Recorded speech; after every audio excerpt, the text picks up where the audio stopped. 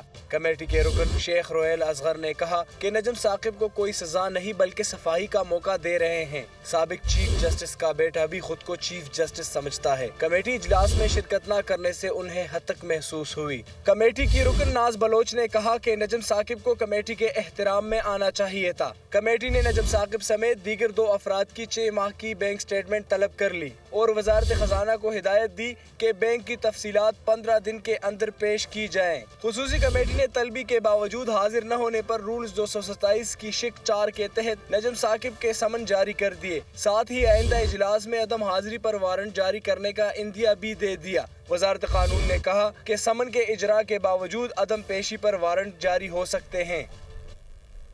وفاقی وزیر خزانہ ساگرہ کہتے ہیں کہ مشکل فیصلے کر کے ملک کو دیوالیہ ہونے سے بچا لیا، ساخت اقدامات کے مثبت نتائج سامنے آنا شروع ہو گئے ہیں، صورتحال بہتری کی جانب گامزن ہے، ہماری نیت بالکل صاف ہے۔ وہ اسلام آباد میں انڈسٹریل ایسوسی ایشن کے وفد سے خطاب کر رہے تھے۔ I have a strong faith and belief کہ پاکستان is a future، اس میں بڑی ریزیلینس ہے، یہ انشاءاللہ اس بھنور سے نکل آئے گا، بس ہمیں مل کے اس کو نکالنا ہے۔ تو جیسے ایک گھر میں اگر تنگی آ جائے، ایک بزنس میں کچھ ٹائٹ پوزیشن آ جاتی ہے، اوپر اونچ نیچ ہوتی ہے، سائیکلز آتے ہیں، اس وقت پھر ہمیں ذرا حوصلے سے، صبر سے اور ہمت سے اس کو ہینڈل کرنا ہوتا ہے۔ ہم بھی وہی کر رہے ہیں، آپ بھی وہی کر رہے ہیں، کیونکہ اس وقت ہماری جو پرائرٹی نمبر 1 تھی وہ یہ تھی کہ پاکستان کا جو ایک تماشا بنا دیا تھا آج سے 2-3 مہینے پہلے کہ ایک رٹ لگائی ہوئی تھی اندر بھی پاکستان کے باہر بھی، ڈیفالٹ ڈیفالٹ ڈیفالٹ، صبح شام کوئی نہ کوئی بولتا تھا ڈیفالٹ ہوگا ڈیفالٹ ہوگا۔ دوسرا کہ جی یہ خدا نہ خواستہ سری لنکا میں کچھ نہیں ہونے والا، نہ یہ سری لنکا اللہ نہ کرے کبھی بنے گا، تو نہ یہ ڈیفالٹ انشاءاللہ کرے گا۔ ہاں ہمیں جیسے میں نے کہا کہ تنگی آتی ہے، اس کے مطابق اپنے آپ کو مینیج کرنا ہے۔ یہ بھی غلط فہمی ہے کہ جی پاکستان کا اتنا بڑا ڈیٹ ہو گیا، ایکسٹرنل ڈیٹ ہے جی $100 بلین۔ اگر ڈیٹ ہے تو الحمدللہ 2-3 ہزار ٹریلین ڈالرز کے ایسٹس بھی ہیں، تو ہم سالونٹ کنٹری ہیں۔ اوپن مارکیٹ میں ڈالر سستا ہونے کے بعد سونے کی قیمت میں بھی زبردست کمی ریکارڈ کی گئی۔ فی تولہ سونا 5,400 روپے کمی کے بعد 2,29,000 روپے کا ہو گیا۔ جیولرز کے مطابق عالمی منڈی میں سونے کی قیمتوں میں اضافے کے باوجود مقامی کرنسی کی قدر مستحکم ہونے سے گولڈ کے ریٹ میں کمی آئی ہے۔ 10 گرام سونے کے بھاؤ 4,629 روپے کمی کے بعد 1,96,331 روپے کی سطح پر آ گئے۔ اسی طرح 10 گرام چاندی 42 روپے سستی ہو کر 2,357 روپے کی ہو گئی۔ ایل پی جی کی قیمت 200 روپے فی کلو سے بھی نیچے آ گئی۔ اوگرا نے ایل پی جی کی قیمت میں 37 روپے فی کلو کی کمی کا نوٹیفیکیشن جاری کر دیا ہے۔ ملک بھر میں ایل پی جی کی قیمت 197 روپے فی کلو مقرر کر دی گئی ہے، جس کے بعد گھریلو سلنڈر 438 روپے اور کمرشل سلنڈر 1,686 روپے سستا ہو گیا۔ ڈسٹریبیوٹرز کا کہنا ہے کہ عوام کو گھریلو سلنڈر 2,322 روپے اور کمرشل سلنڈر 8,933 روپے میں فروخت کیا جائے گا۔ ایل پی جی ڈسٹریبیوٹرز ایسوسی ایشن کے چیئرمین عرفان کھوکر نے بتایا کہ کچھ عناصر نے 2 ماہ میں اربوں روپے کی بلیک مارکیٹنگ کی اور اوگرا سے ان منافع خوروں کے خلاف سخت کارروائی کرنے کی درخواست کی گئی ہے۔ اوپن مارکیٹ میں ڈالر کی قیمت میں ایک روز میں 18 روپے کی کمی ہوئی ہے۔ ریکارڈ کمی کے بعد اوپن مارکیٹ میں ڈالر 298 روپے پر فروخت ہونے لگا۔ دوسری جانب اسٹاک مارکیٹ میں سرمایہ کاروں کی جانب سے حصص کی فروخت کا رجحان دیکھا گیا۔ اوپن مارکیٹ میں ڈالر کی قیمت میں ایک روز میں ریکارڈ کمی، ڈالر 18 روپے کمی کے بعد 298 روپے پر فروخت ہونے لگا۔ اوپن مارکیٹ پر ڈالر کے ریٹ گرنے لگے تو ڈالر ذخیرہ کرنے والوں نے اس کی دھڑا دھڑ فروخت شروع کر دی۔ تجزیہ کاروں کے مطابق اسٹیٹ بینک کی جانب سے کریڈٹ کارڈ کی ادائیگی اوپن مارکیٹ ریٹ کے بجائے انٹر بینک ریٹ سے کرنے کے فیصلے کے نتیجے میں ڈالر کی قیمت میں کمی ہوئی۔ اس کی سب سے بڑی وجہ تو یہ کہ اسٹیٹ بینک آف پاکستان نے ایک سرکولر جاری کیا جس میں بینک کو ہدایت کر دی گئی ہے کہ آپ جو کریڈٹ کارڈ سے پیمنٹس کر رہے ہیں دنیا میں، اس پہ اب آپ چارج کریں گے اوپن مارکیٹ کے بجائے انٹر بینک ریٹ چارج کریں گے۔ پھر ساتھ ساتھ بینکس کو الاؤ کر دے کہ وہ انٹر بینک جو ٹرانزیکشن کر سکتے ہیں ڈالر سے ایک دوسرے بینک سے بھی ہائر کر سکتے ہیں، تو اس سے بہت بڑا فرق پڑے گا۔ جو آپ نے دیکھا بھی ہے کہ اوپن مارکیٹ میں US ڈالر شارپلی ڈیکلائن ہوا ہے۔